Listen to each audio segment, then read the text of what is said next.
Well, Gedion Timotheos joins me now from Addis Ababa. Welcome to Hard Talk. Thanks for having me. Now, when we last spoke to each other nearly 9 months ago, you seemed very confident that your government was about to crush the forces of the Tigray People's Liberation Front. Are you now prepared to say that your government strategy has gone disastrously wrong? Mr. Sacker, as I have stated back then, we are in a position to retake Mekelle, and we are able to finalize the initial phase of the operation within a matter of 3 weeks.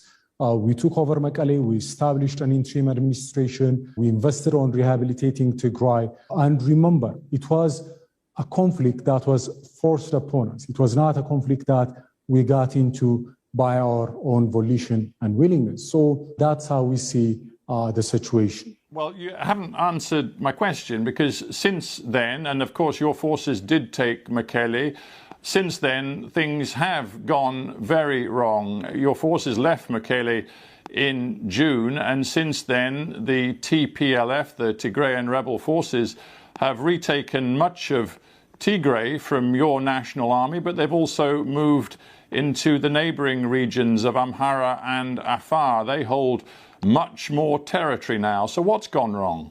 When we are holding Mekelle and when our forces were in Tigray, there were constant issues that were being raised about humanitarian access, the humanitarian situation. We wanted to improve the humanitarian situation. And we're also concerned by the fact that the TPLF was sending wave after wave of civilians against our troops. There was an extensive use of child soldiers by the TPLF. So under these circumstances, to mitigate and minimize the humanitarian cost and suffering, we did the responsible thing. We declared a unilateral ceasefire and we withdrew our troops from Mekelle. Unfortunately, the TPLF continued with its aggression and belligerence and escalated the conflict. It expanded it into Afar and Amhara regional state, committing gross atrocities against civilians. We'll get to the allegations of gross atrocities in a minute, but you tell me that you were concerned about the humanitarian situation. It's very hard for me to understand then why, to this very day, you and your government are maintaining a siege, a blockade of Tigray, which involves cutting off electricity, telecommunications, banking and financial services, something which the UN and other aid agencies say is materially affecting hundreds of thousands, millions of people. When we declared the humanitarian unilateral ceasefire, we established a humanitarian corridor through Afar. It was the TPLF, the terrorist TPLF, that expanded the conflict and turned this corridor into a conflict zone. Why don't you end the blockade, Mr. Attorney General? As I said, we had facilitated humanitarian access and corridor through Afar. Now, as far as electricity and other essential services are concerned, the utility companies, the corporations that provide these services, they had several of their personnel killed in Tigray while they're trying to repair basic infrastructure. They have been subject to attacks. So under the existing insecurity, with the continued aggression of the TPLF, it would be difficult for these corporations to send their personnel, their employees in Tigray. So had the TPLF reciprocated the unilateral ceasefire, then it would have been a different circumstance. Well, of course, as far as the Tigrayans are concerned, and I did speak to a Tigrayan spokesman very recently, you'll know that they believe that there is no way they can end their armed struggle until you end the blockade, and there's no sign of it ending. There are also worrying signs that your government sees the international aid agencies, the NGOs that are trying to deliver help to hundreds of thousands of people who are facing famine in Tigray. You appear to see them as part of the problem. One government spokesman, Redwan Hussein, recently referred to aid groups as playing a destructive role. What is that supposed to mean? That's only a reference to a very small minority of organizations. The overwhelming majority of aid organizations are providing aid and assistance to those in need. We are cooperating with them. We facilitate their work. So we don't have a problem with that.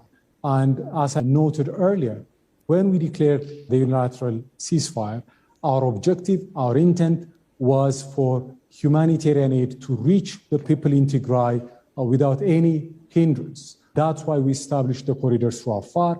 We allowed humanitarian flights to take off from Addis and fly to Mekelle, but the continued aggression from the side of the TPLF has created a situation on the ground that is making things more and more complicated. I think people watching and listening to this conversation are going to find it hard to understand that while hundreds of thousands of people in the north of your country are facing the imminent threat of famine, hundreds of thousands have been displaced, are currently living in camps. You, in your government, have suspended the operations of various aid organizations, including Médecins Sans Frontières Holland branch and also the Norwegian Refugee Council. Why on earth have you done that? You have to understand that all the organizations that provide assistance and aid that operate in our territory have to respect our rules and regulations. As I have mentioned earlier, the overwhelming majority of humanitarian organizations have no problem with this, and they continue to provide assistance and aid. These organizations are trying to keep people alive, and you're stopping them operating. That's not the case. There has been administrative measures, but these measures are to ensure compliance with the appropriate regulations. As I have stated earlier, several organizations, numbering in the hundreds, are operating all over the country, providing assistance for those in need. We don't have a problem with them. We're working with them. We have a very constructive relationship. And we are also in consultation, in dialogue with these entities you have mentioned. And we believe that they will be able to rectify the violations very soon and will be able to reinstate their license. You are Ethiopia's Attorney General. Have you read the report from the University of Ghent in Belgium that went forensically through lists of people, named individuals, civilians who have been killed in the fighting in Tigray? They have come up with 2,562 civilians who died in 232 incidents, which the University of Ghent researchers are calling massacres in Tigray over the last several months. Have you read that report, and what have you done about it? We take all such allegations, all such reports seriously. We look into it. We conduct investigations. We are committed to ensuring accountability. The government of Ethiopia does not condone any such violations. And as we have tried to communicate to the public at large previously, we have conducted several investigations. There are additional investigations that are underway, both through the civilian and military tracks. And whenever we identify perpetrators, to the extent we find these kind of reports credible, we take measures to ensure accountability.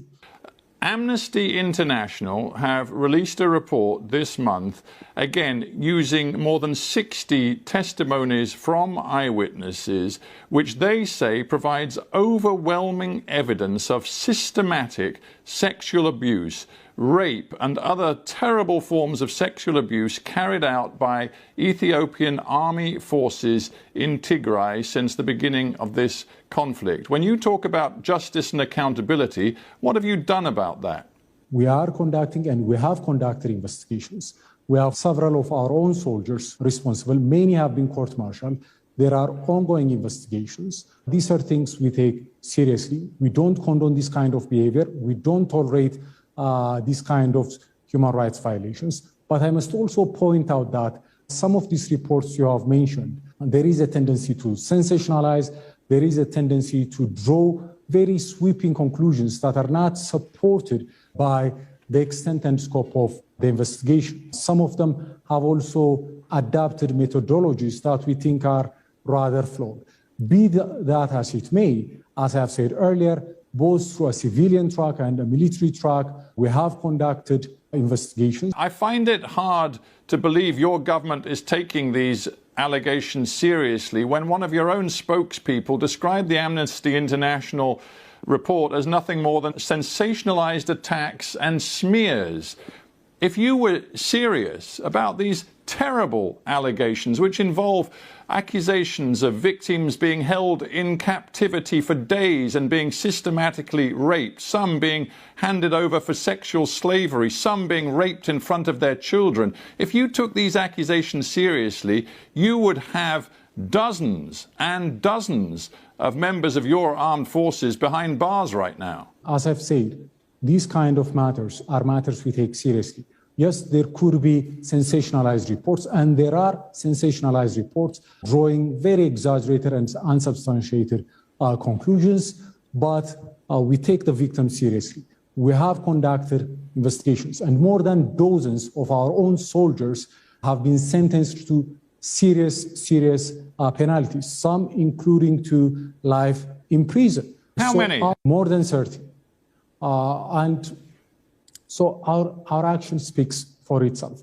And in addition to this, I want to point out that the Ethiopian Armed Forces, the Ethiopian National Defense Force, is a disciplined fighting force. It is a force that has a long track record of serving within the UN framework, going back as far as the Korean War and in several parts of the continent.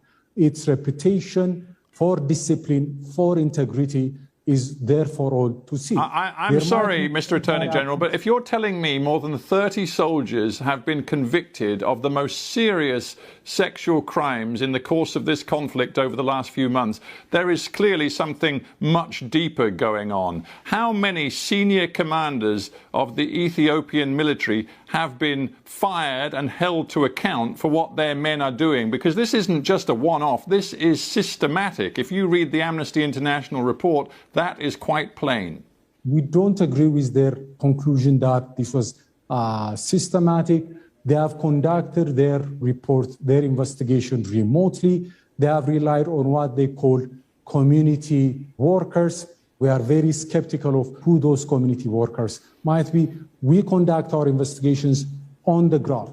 And as far as accountability is concerned, our commitment, our seriousness has also been demonstrated by the fact that we have allowed the UN High Commission for Human Rights to conduct a joint investigation with the Ethiopian Human Rights Commission.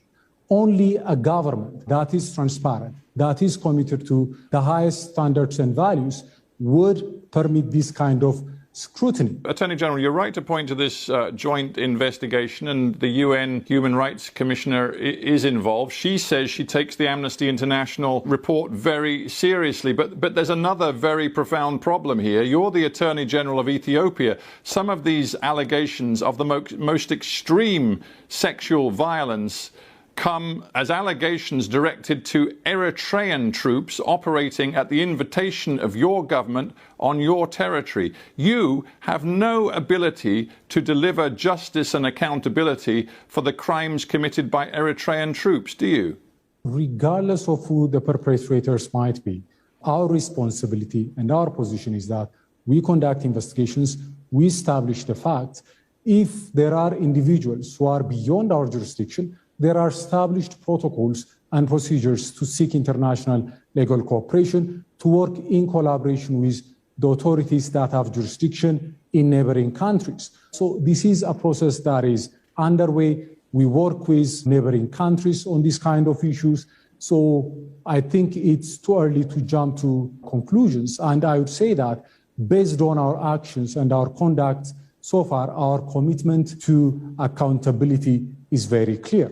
I must also point out that we are rather disappointed and a bit dismayed by the fact that several atrocities that are being committed by the terrorist TPLF against civilians, including children, is not being denounced, it's not being looked into by international human rights organizations. If you had watched my interview with the spokesman for the TPLF, you will know that I went into great detail. I would like to acknowledge that, and I do recognize that. Thank you. It's important that we challenge both sides in this conflict.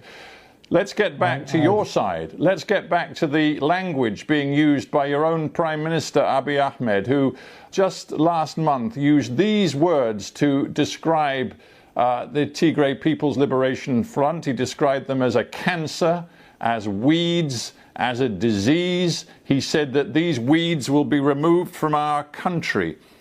As Attorney General, in a climate where there are accusations of ethnic cleansing, war crimes, crimes against humanity, what do you think of the language being used by your own Prime Minister? The statement issued by the Office of the Prime Minister was referring to a terrorist organization.